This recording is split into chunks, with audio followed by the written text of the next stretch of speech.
Our journey really begins about 5 years ago when we were expecting our second daughter, and we received a prenatal diagnosis that she had something called trisomy 13.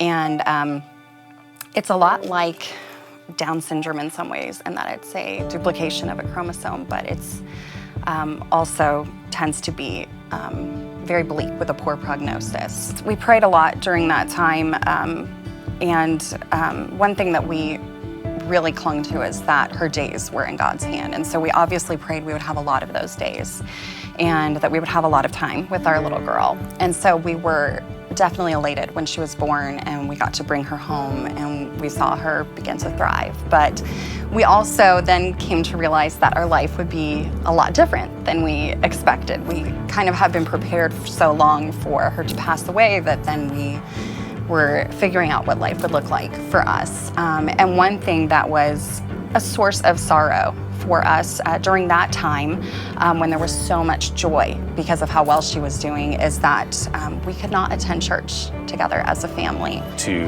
miss out on coming to a church as a family was probably over 2.5 years, because someone was serving and then someone was at home watching Pevensey, and then we would switch the next week.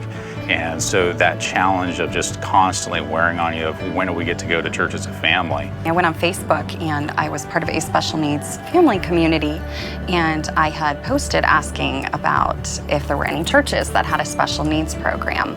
And North Star is one of the churches that a ton of people had recommended.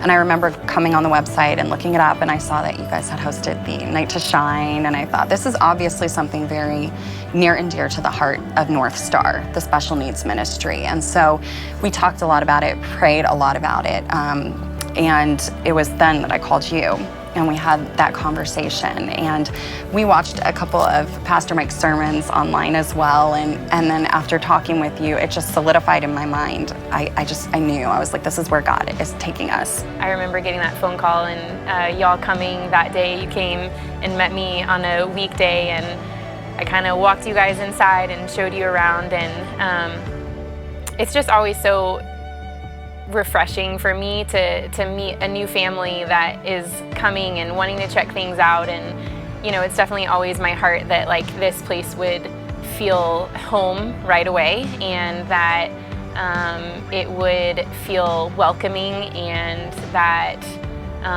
you know, it's my goal for parents and families, and just to know that as they walk in our doors that they're going to be embraced by not just our special needs ministry, but our church community, and that y'all would truly feel like you have a place of belonging here. I remember when we walked through those doors, just feeling that sense of welcome that you were talking about, and feeling like this was a place where we could be as a family together. And even from something so simple as when we went upstairs and you toured us around the special needs ministry, seeing the box that you had made for Pevensey with her name on it, and just knowing right off the bat that she was loved and she was welcomed. And bringing Pevensey to church, you know, with her buddies that she has, you know, she has a distinct relationship with each and every one of them, and they love her.